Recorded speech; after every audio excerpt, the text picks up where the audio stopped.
खातून थी जो कि शादीशुदा थी, उसकी किसी ने फेक तस्वीर तैयार कर ली। वो तस्वीर जो थी वहां से उस इलाके में वो वायरल कर दी गई। उस खातून ने खुदकुशी कर ली और वो फेक थी। वो फेक तस्वीर थी। हम्म तो ये याद रखें, ये जो सेक्शन 21 जिसको मैंने पहले एक्सप्लेन हम्म किया, हम्म उसमें ये बात की गई कि अगर कोई शख्स किसी का चेहरा सुपर इम्पोज कर देता है किसी सेक्सुअल एक्सप्लिसिट इमेज और वीडियो के ऊपर, यानी कि काबिल तराज तस्वीर है, उसके ऊपर उसका चेहरा लगा दिया है, लगा दिया। ये भी क्राइम है।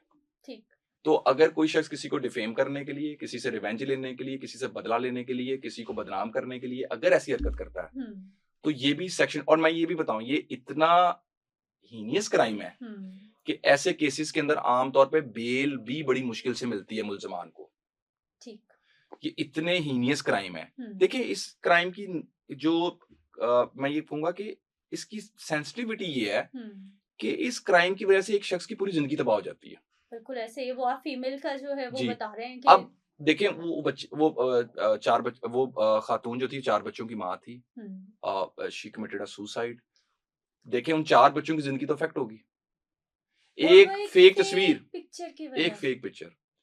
तो मैं आप ये सोचें कि उस फेक पिक्चर का हालांकि उसे पता था कि उसने कुछ नहीं किया, उस जी। पे कितना इम्पैक्ट हुआ कि उसने खुद को घर का सोशल सेटअप का अच्छा, कोई नहीं मानता कि आप ठीक हो। अच्छा मैं आपको एक बात इसमें ऐड करना चाहूँगा कि आमतौर पे होता ही है कि हम्म अगर अदर देन दिस जो अभी हम बात डिस्कस कर रहे थे, आमतौर पे जब कभी किसी का डाटा आ जाता है हम्म ना, एडिटेड या फेक या जैसे भी किसी शख्स के पास गया हो, तो वहाँ पे ना पेरेंट्स का रोल बड़ा इंपॉर्टेंट हो जाता है। ठीक।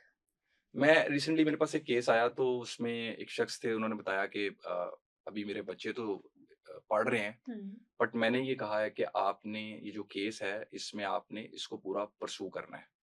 ये वालिद ने मुझे कहा अच्छा। कि मैं इस केस को पूरा परसू करूंगा, हम्म और मैं ये चाहूंगा कि किसी और शख्स का घर ना खराब हो। ठीक। तो जो हमारे साथ होना था वो हो गया, but we are right now in a position कि हम फाइट करेंगे, और करते रहेंगे, हम्म और हम till the end of this case तक जाएंगे, ताकि हम किसी और शख्स का ना घर खराब होने दें।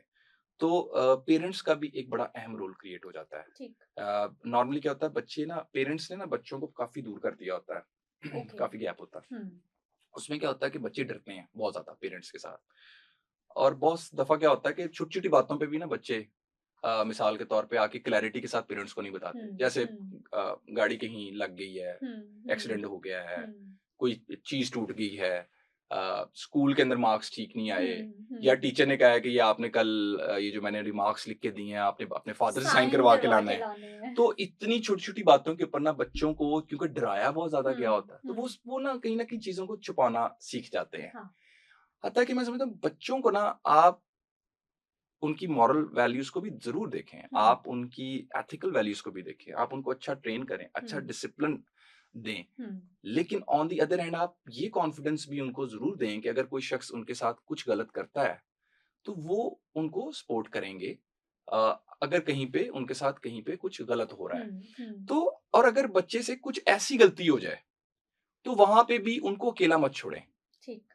उनको आप, क्योंकि आप देखें, दुनिया में कोई ऐसा पेरेंट्स नहीं है, कोई ऐसे वालिदैन नहीं जो ये चाहते हैं उनके जो बच्चे हैं ना, वो किसी एंजाइटी में, किसी परेशानी में रहें। बिल्कुल ऐसा है। उनके लिए तो बहुत बड़ी एक परेशानी होती है कि एक बच्चा सामने बैठा परेशान है। हम्म तो कोशिश ये करनी चाहिए कि जब आपको कोई शख्स ब्लैकमेल कर रहा है ना, पहला काम ये है कि आपने रिपोर्ट करना है।